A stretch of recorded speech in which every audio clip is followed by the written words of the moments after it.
Israeli-Palestinian conflict is the ongoing fighting between Palestine and Israel that began in the late 1940s. The origins of the conflict began with Jewish immigration to what was then known as Mandatory Palestine. The multiple wars and fightings between the two sides can be recognized as one of the longest and most intricate conflicts of modern history, with the ongoing Israeli occupation of the West Bank reaching its fifth decade.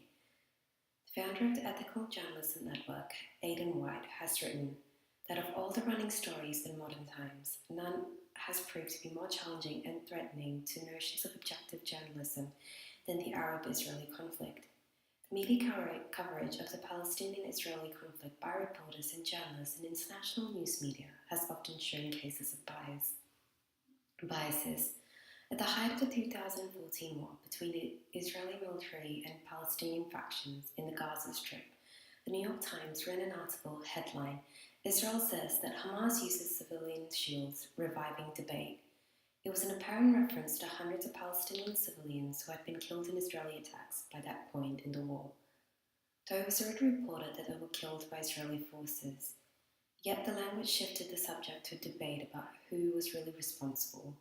Also, in 2014, after an Israeli airstrike killed several Palestinian soccer fans, the Times ran a headline, "Missile at beachside Gaza cafe finds patrons poised for World Cup," later amending the headline in face of widespread disgust expressed on social media.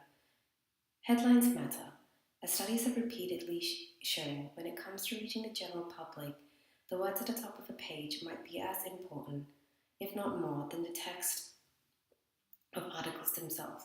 In the case of the Israeli-Palestinian conflict, misleading and biased headlines like those that appeared in the New York Times during the 2014 Gaza war have been all too common.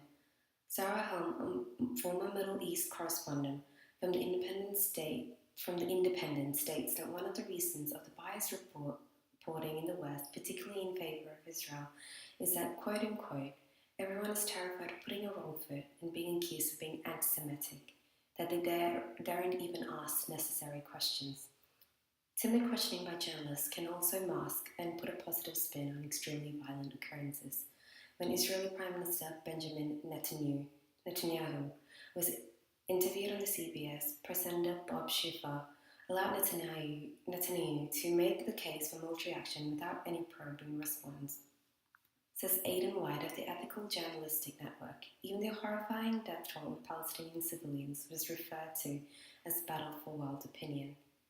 It has also been noted that the Hamas government in Gaza showed its own skills in direct censorship in 2014 by ordering the closure of two media outlets in the territory, the broadcaster Al Arabiya and the news agency Man, which it accused of publishing false news.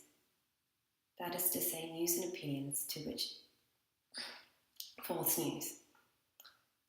Hilary Aked, a writer for Open Democracy, states that propaganda is most effective when it is unseen or masked innocuously as a mere interview with the head of the state, with no one there to represent the other side. In suggesting a way forward, Sarah Helm says that editors must have the courage of their convictions. To insist historical context enables the reader, listener, or viewer to understand the conflict.